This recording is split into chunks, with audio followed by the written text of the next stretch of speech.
Noises, sounds.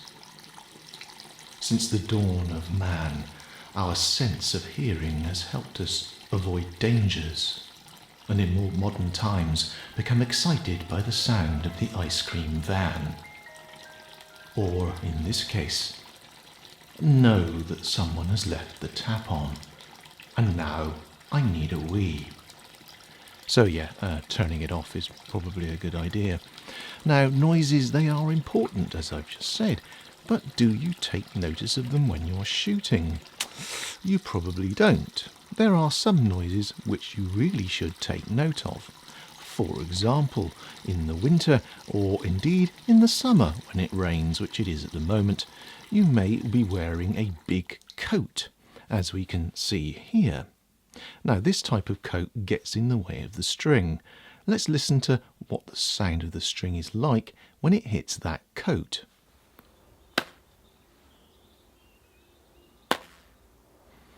As you can hear, quite a distinctive sound. But of course, you're saying, well, that's the arm that you'd have the bracer on. And yes, of course, there we are. Let's put the bracer on, and that sound is now different.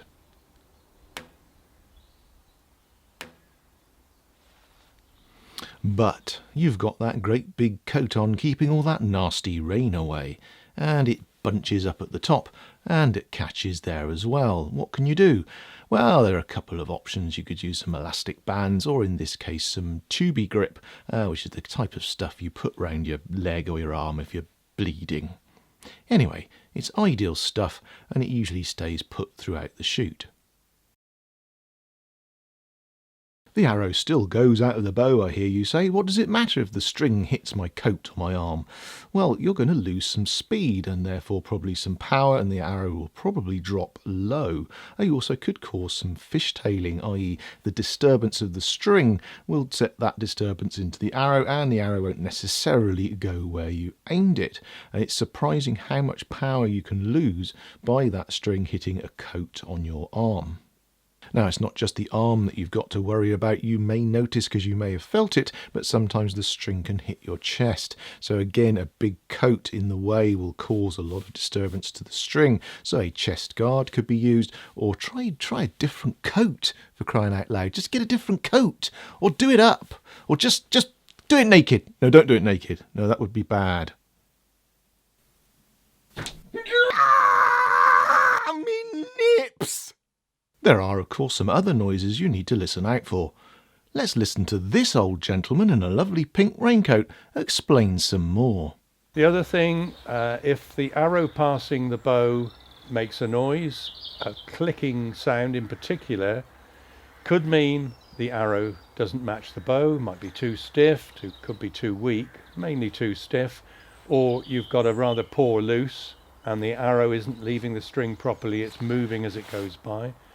That can cause a clicking sound, so listen out for that. If the arrows don't match the bow, you need to get that sorted. If your loose isn't too good, you need to do a bit more practice. If you find when that is all correct, the arrows still click, it may be that when you hold the bow, you're getting your hand too far into the bow, as if you're holding a recurve. You need to hold the bow so that the main part of the bow, the handle of the bow, is pushing against the fleshy part of your thumb. So you're keeping your hand out slightly to the left of the bow, and that should prevent that from happening. Here's an example of a matched arrow leaving a longbow. Listen to how it sounds.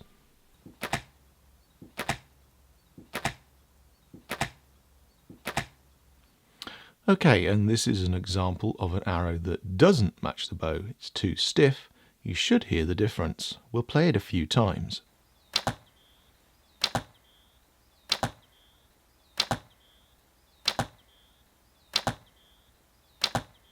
So there you go. I hope you found this video interesting and useful. Always keep an ear out for noises. Maybe it's your coat, maybe it's your shooting. maybe it's the arrows and whether they match the bow.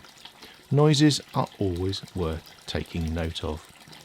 Thanks very much for watching, and we'll see you again soon. I need a wee. I really need a wee.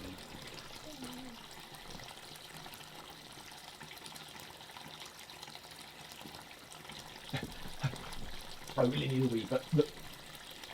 Don't forget, click the subscribe button, click for some other videos, and if you think of any other noises, put them in the comments box below, and all that. Gotta have a wee, gotta have a wee.